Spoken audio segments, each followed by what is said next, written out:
네, 오늘 우리에게 주신 하나님의 말씀은 신약성경 갈라디아서 제5장 22절부터 26절까지 말씀입니다. 신약성경 갈라디아서 제5장 22절에서 26절까지 말씀.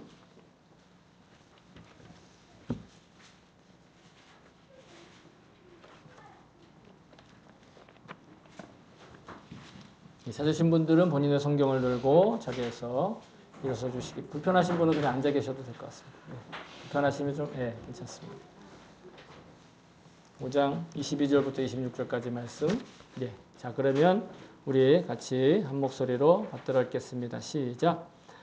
그러나 성령의 열매는 사랑과 기쁨과 화평과 인내와 친절과 선함과 신실과 온유와 절제입니다.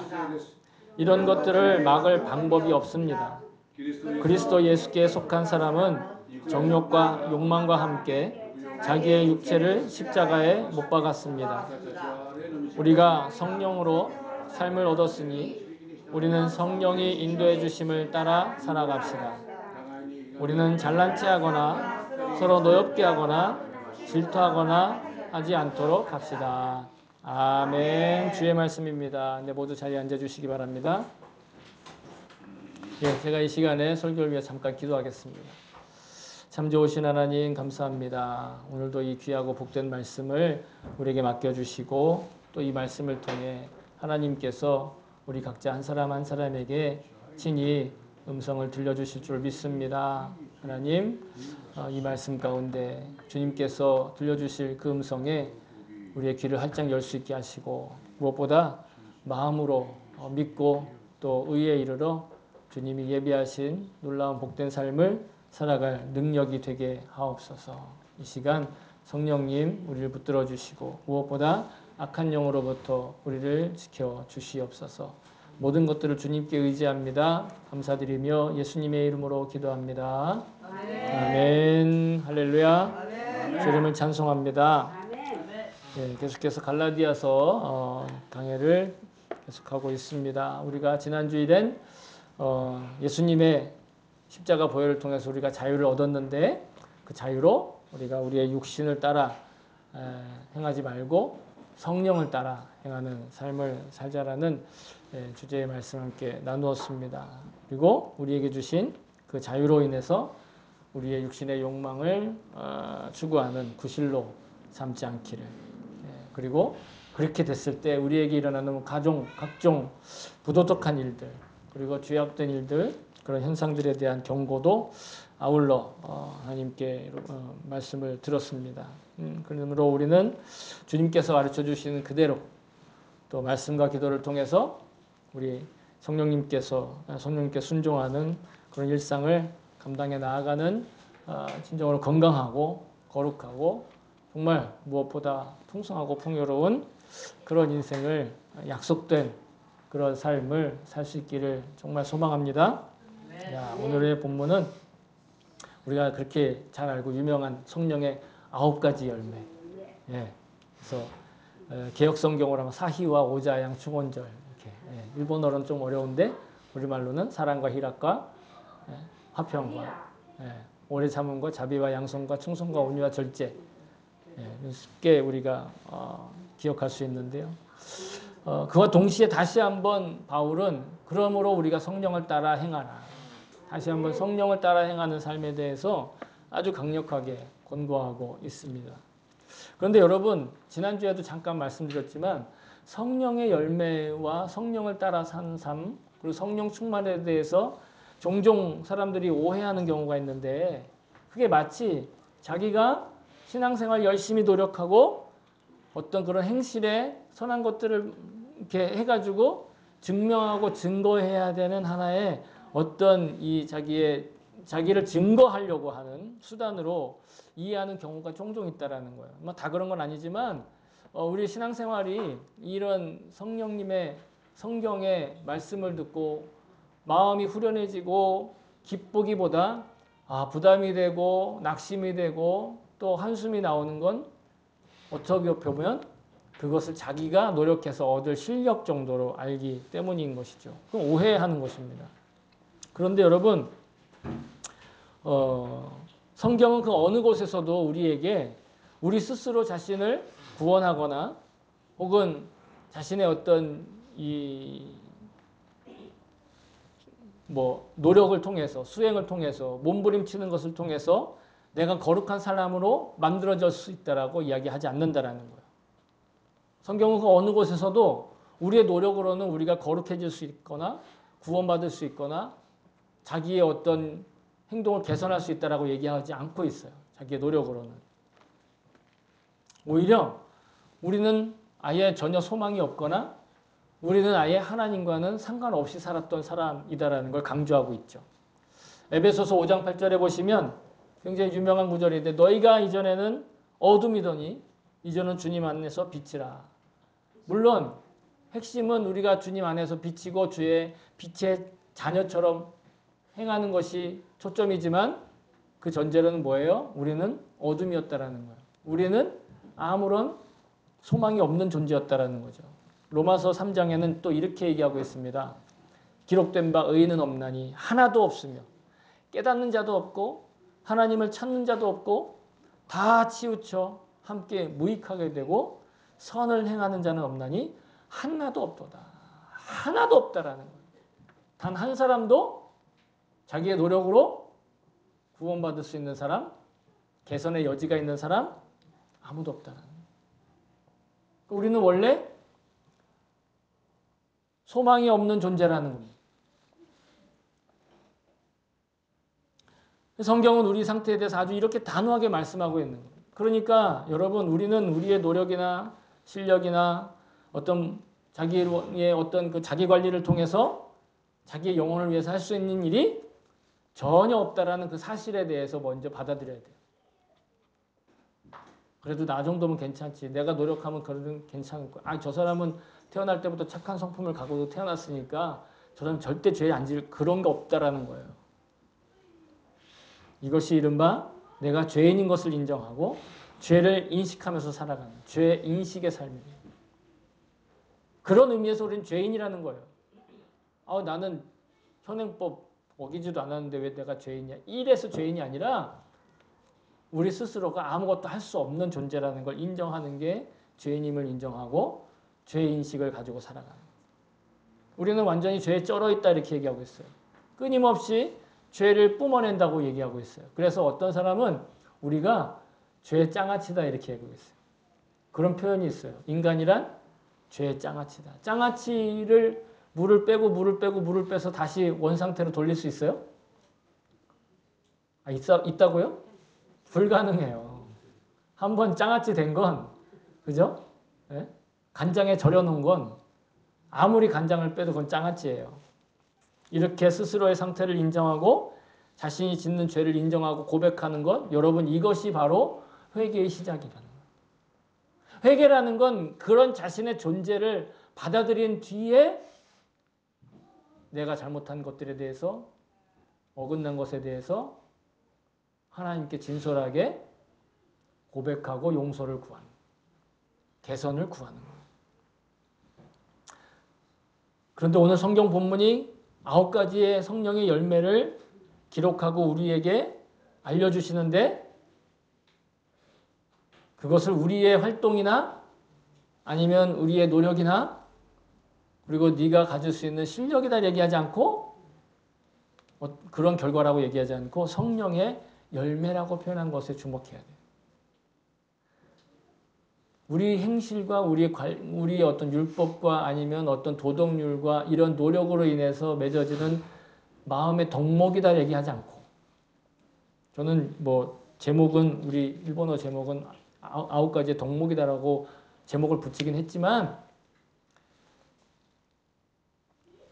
이 덕목조차도 내가 노력해서 얻는 것이 아니라 성령님이 나로 맺게 하시는 것이다 라고 표현하시는 거예요. 그러니까 성령님의 열매라는 거예요. 그러니 따라서 우리가 할 수 있는 것은 이 9가지 덕목으로 나타난 열매가 지금 내 안에서 자라고 있고 어디엔가 숨겨져 있고 가져져 있는 것 이런 것들을 살펴보며 발견하는 즐거움이다. 저는 그렇게 얘기하고 싶다는 거예요. 내가 노력해서 이것들을 얻어내라는 것이 아니라 이미 성령님께서 내 안에 하시는 그 일들을 발견해내고 찾아내라는 거예요. 마치 집안에서 잃어버린 동전을 찾는 것처럼. 제가 저희 집 베란다에 블루베리를 화분으로 키워요. 한 10개 정도 있는데 큰 건 한 3개 정도 있고 조그만 거, 중간 거 이렇게 해가지고 한 10개를 키우고 있는데 10개를 다 산 건 아닙니다. 3개를 샀는데 그게 이제 가지를 심어가지고 10개가 됐어요. 그래가지고 올해 봄에 꽃이 막 엄청나게 피고 여름에 꽤 많이 따서 먹었어요. 사 먹을 정도는 아니고. 근데 지금은 이제 가을이니까 이게 이제 이파리가 다 낙엽이 돼가지고 다 떨어지고 있는데 다시 또 시간이 지나면 봄이 오겠죠? 봄이 오면 꽃이 펴요. 꽃이 피는데 블루베리 꽃은 방울꽃이 피는 것처럼 아주 조그만 꽃들이 가지 끝까지마다 꽉 차서 꽃이 피게 됩니다. 근데 그게 또 꽃이 피면 꽃이 핀 뒤에 시간이 지나면 다시 또 그 꽃이 하얀 꽃이 갈색으로 변하면서 다 떨어져요. 근데 그 꽃들이 떨어진 그 자리에 조금씩 멍울이가 생기고 몽글몽글하게 뭔가 이렇게 생겨나가면서 그게 점점점 커지면서 초록색이 보라색으로 변하면서 블루베리 열매가 되는 거예요. 그런 걸 보고 있으면 굉장히 신비로워요. 물론 이제 제가 그 농장을 하는 사람의 입장에서 어떻게 썩해가지고 어떻게 해가지고 얼마나 많이 이 경제적인 이득을 취하겠다라고 생각했다만 그렇게 신비롭게 보이진 않았을 거예요. 왜? 내가 노력한 만큼 그걸 수확을 얻는다고 생각할 테니까. 근데 제가 하는 건 그냥 화분이 말랐을 때 물 주고, 가끔 이제 비료 사다가 이렇게 위에 얹어주고, 그래 지켜보는 거 다예요. 그러면 시간이 지나니까 이게 꽃 피고, 꽃이 지고, 그 안에 열매가 맺으면서 색깔이 변하면서 거기에만 이렇게 맺혀지기 시작하는 거예요. 열매 맺는 시기에 블루베리 나무를 보면 더 재밌는 건 뭐냐면 꽃은 한꺼번에 확 피거든요. 봄 돼서. 그런데 이 꽃이 지는 시기들이 좀 다르면서 지는 시기에 따라서 또 이 열매가 맺는 또 익어가는 시기와 타이밍이 다르더라는 거예요. 그래서 유심히 관찰해 보면 어떤 거는 먼저 꽃이 피었는데 이 꽃이 굉장히 늦게까지 지고 열매도 늦게 맺히는 열매가 있고 어떤 건 늦게 꽃이 피었는데 꽃이 금방 지면서 또 금방 열매를 맺는 그런 꽃도 있어요.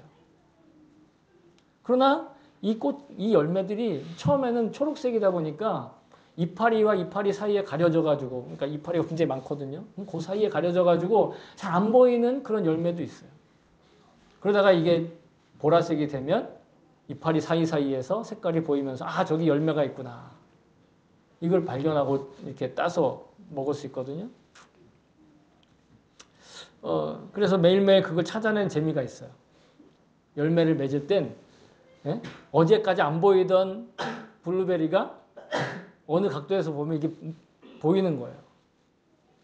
그런 재미가 있으니까 종종 마트에서 과일을 사가지고 먹으면 제가 이렇게 얘기해요. 이것도 심어가지고 한번 키워볼까? 뭐 이렇게 얘기를 하는데 그런 재미가 있으니까. 말씀을 준비하면서 그게 생각이 났어요.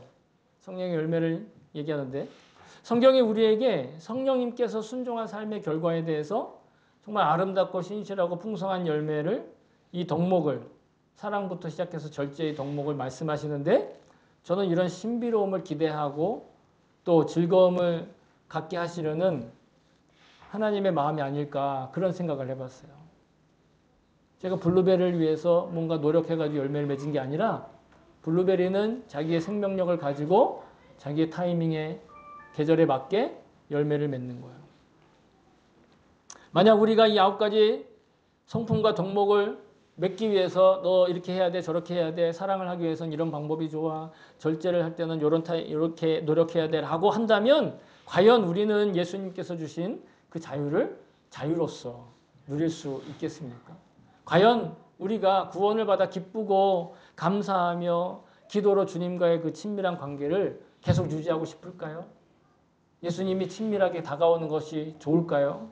우리 가운데 누구도 그런 부담과 억눌림 가운데 살기를 원하진 않을 거예요. 진정한 자유를 원하죠. 성경도 그렇게 얘기하고 있지 않아요. 그래서 하나님께서는 성령님께 순종하는 자에게 이런 9가지 덕목으로서의 성령의 열매를, 그 성품을 그 증거로서 나타날 수 있다라고 성령의 열매라고 말씀하시는 거예요. 그렇기 때문에 저는 이 성령의 9가지 열매에 대해서 잘 기억해야 된다고 생각해요. 왜? 블루베리 나무 가운데서 블루베리 열매를 찾아내려면 이것이 블루베리 열매인지를 분별해야 되잖아요. 우리 삶에서 우리 마음 가운데서 이 9가지 덕목이 자라날 때, 열매를 맺을 때 이것이 정말 하나님께서 주신 열매인지 아닌지를 분별할 수 있어야 된다라는. 그래서 오늘 세번역 우리가 같이 읽을 때는 사랑과 기쁨과 화평과 인내와 친절, 선함, 신실, 온유, 절제. 제가 가지고 있었던 개역 성경에는 사랑과 희락과 화평과 오래 참음과 자비와 양성과 충성과 온유와 절제. 이렇게 왜 이렇게 잘 외우죠? 사희와 오자양 충원절 이렇게 외우니까. 이런 것들을 기억하고 발견해내는 거예요. 우리 안에서. 맺으려고 애쓰는 것이 아니라 발견해내는 거예요.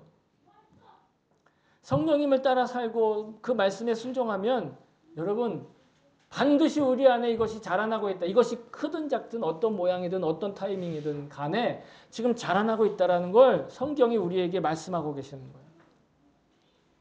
그래서 나는 사랑은 많은데 인내는 못해 라든가 나는 오래 참기는 데 충성은 안 될 것 같아 라고 표현하는 건 성령의 열매를 오해하고 있는 거예요.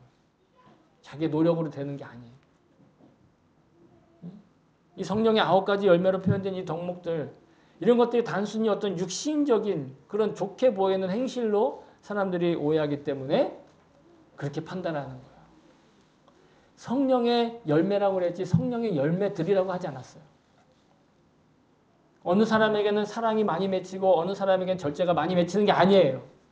그냥 성령의 열매가 맺으면 이런 모습들이, 향기들이 우리로부터 품어져 나오는 거예요. 이런 좋은 성품과 덕목, 이런 모습들이 열매를 맺는 삶을 살게 되는 데는 우리에게 필요한 건 단 하나. 성령님의 인도하심을 따라 살겠다라는 의지와 소망과 결단, 결심. 나는 성령님과 함께 살 거야 라는 결심만 가지면 반드시 하나님께서, 예수님께서 우리에게 씨앗을 심으시고 뿌리를 내리고 열매를 맺기까지 하는 거예요. 여러분 마태복음 13장에 보시면 씨앗과 또 밭에 대한 비유가 많이 나오거든요. 특별히 굉장히 유명한 씨앗 뿌리는 사람의 비유가 나와요. 여러분 잘 아실 거예요. 뿌리러 나갔더니 뭐 길가에 떨어지고 어디 떨어지고 했는데 좋은 밭에 떨어진 씨앗에서는 얼마요? 30배, 60배, 100배의 결실을 거둔다. 어떤 건 100배, 어떤 건 60배, 어떤 건 30배 결실을 맺는다는 비유가 나오잖아요. 근데 제자들이 잘 못 알아들으니까 예수님이 해석도 해주셨어요. 11절부터 23절까지 나와요. 거기서 말하는 게 우리의 마음이 바치고 예수님의 말씀, 성령님의 말씀이 뭐다? 씨앗이다. 좋은 밭을 가지고 있으면 어떻게 되는 거예요? 30배, 60배, 100배의 결실을 맺는 거예요. 그리고 24절 그 같은 마태복음 13장 24절부터 30절에는요. 어떤 이야기가 또 붙어 있냐면 천국이란 마치 좋은 씨를 밭에다 심은 사람 얘기가 나와요. 좋은 씨. 그러니까 알곡이 나오는 풍성한 열매가 나오는 건강한 씨를 뿌린 사람. 그런데 밤새 원수가 와가지고 건강치 못한 가라지라고 하는 씨. 나쁜 씨를 뿌리고 가요.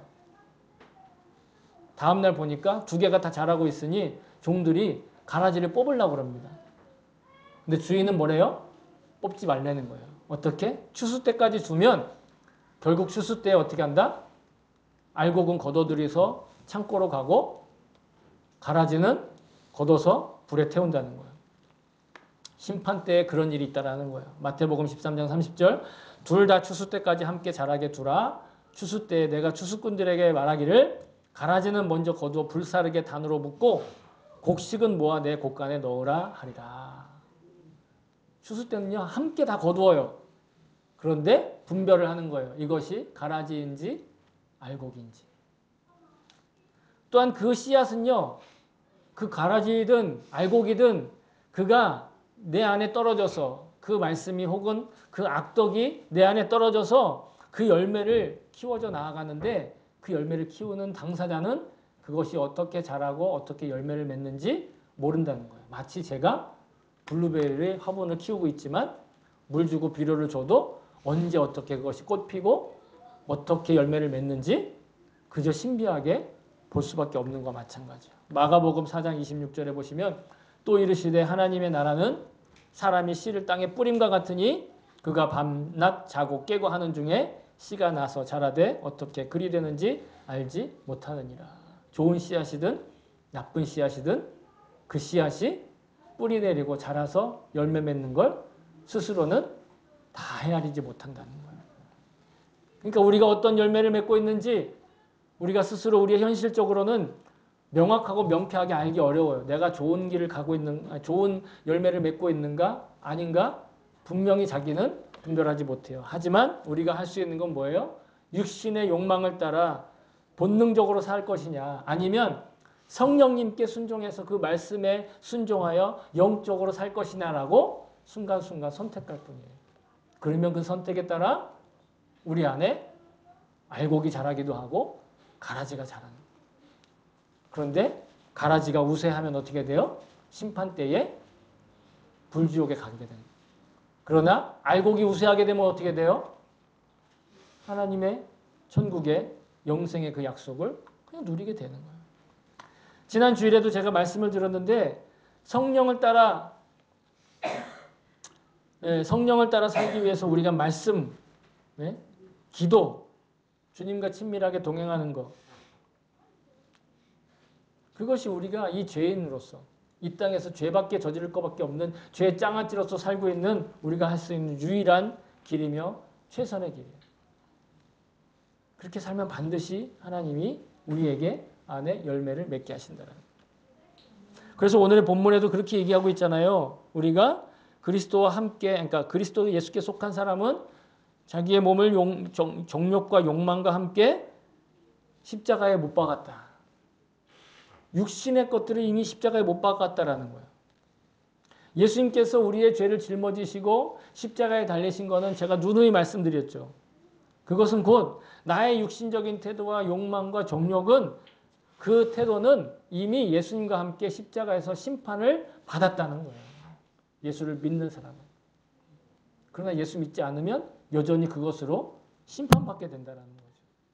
그래서 바울은 자신 있게 이야기하는 거예요. 갈라디아서 2장 20절에 내가 그리스도와 함께 십자가에 못 박혔나니 그런즉 이제는 내가 사는 것이 아니요 오직 내 안에 그리스도께서 사시는 것이라 이제 내가 육체 가운데 사는 것은 나를 사랑하사 나를 위하여 자기 자신을 버리신 하나님의 아들을 믿는 믿음 안에서 사는 거다. 믿음 안에 사는 건 그런 거예요. 뭔가를 노력하는 게 아니라 그냥 주님께 연결되어 사는 거예요. 주님께서 하시는 걸 기대하며 사는 거예요.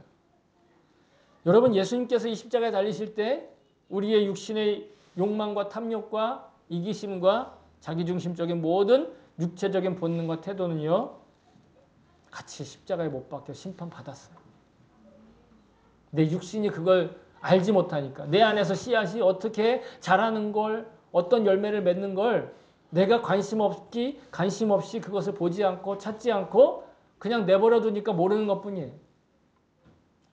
그러나 이미 예수님이 하셨다고요. 여러분 우리가 복음을 믿는다는 건 그걸 믿는 거예요. 내가 이제부터 뭘 더해서 받는 게 아니라. 그래서 오늘 본문의 마지막 구절은요. 성령을 따라서 일상을 살아가는 성도가 어떻게 살아야 될지 인간관계의 그 기본적인 태도에 대해서 말하고 있는 거예요. 기본적인 태도. 그러니까 잘난 체하거나 서로 노엽게 하거나 그러니까 상대방을 노엽게 하는 것. 그러니까 노엽게 할 말을 하거나 태도를 그리고 질투하지 않는 것.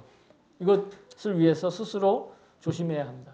왜냐하면 예수님께서 우리를 위해서 하신 그 일을 믿는 사람들이 자기를 지키기 위해서 이 땅에 하나님께서 허락하신 것이 교회입니다. 또 교회뿐만 아니라 가정도 그러한 것입니다. 많은 사람들이 가정은 자기의 유익을 위해서 맺는다라고 생각하지만 영적으로는 나의 믿음을 지키시기 위해서 하나님 가정을 허락하시는 거예요. 친구들도 만나게 하시는 거예요. 친구들도 다 자기의 좋고 나쁜 것을 통해서 만난다라고 생각하지만 실제로는 영적으로 보면 구원받은 자에게 친구 관계는 마찬가지 그러한 거예요. 뿐만 아닙니다. 이웃을 만나는 것도 마찬가지예요.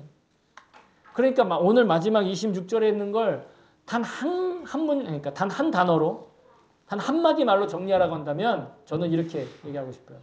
사이좋게 지내라. 길게 나오지만 보세요. 사이좋게 지내라는 거예요. 잘난 체 하지 말고, 노엽게 하지 말고, 질투하지도 말고. 한마디, 사이좋게 지내라.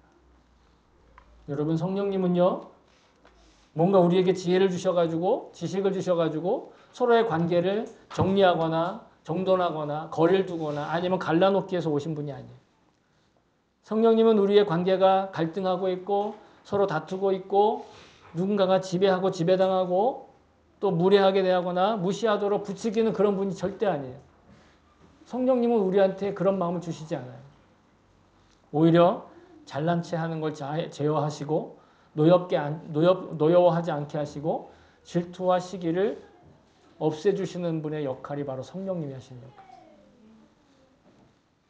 여러분, 이 세상에 여전히 아직도 전쟁과 서로 미워하는 것과 폭력과 무례함과 모욕하는 것이 힘을 모으고 점점 득세하려고 하고 있습니다. 멸망으로 향해 가는 것 같아요. 그래서 남이 나를 한 대 때리면 나는 어떻게 해야 돼요? 2대로도 부족해요. 10대는 때려줘야 돼요. 그런 마음이 어때요? 계속 올라오죠. 육신의 생각이에요. 하지만 여러분도 잘 아시는 대로 예수님은 절대로 원수를 대적하지 말라. 심지어 오른쪽을 맞았으면 왼쪽을 돌려대고 왼쪽을 맞았으면 오른쪽을 돌려대라. 왜냐하면 이 땅의 모든 죄악과 부조리와 불의는 누가? 주님께서 친히 심판하실 거예요. 히브리서 10장 30절에 보시면 원수 갚는 것이 내게 있으니 누구에게? 하나님께 있으니 내가 갚으리이다 하시고 또다시 주께서 그의 백성을 심판하시리라 말씀하신 것을 우리가 아노라. 알아야 된다라는 거예요.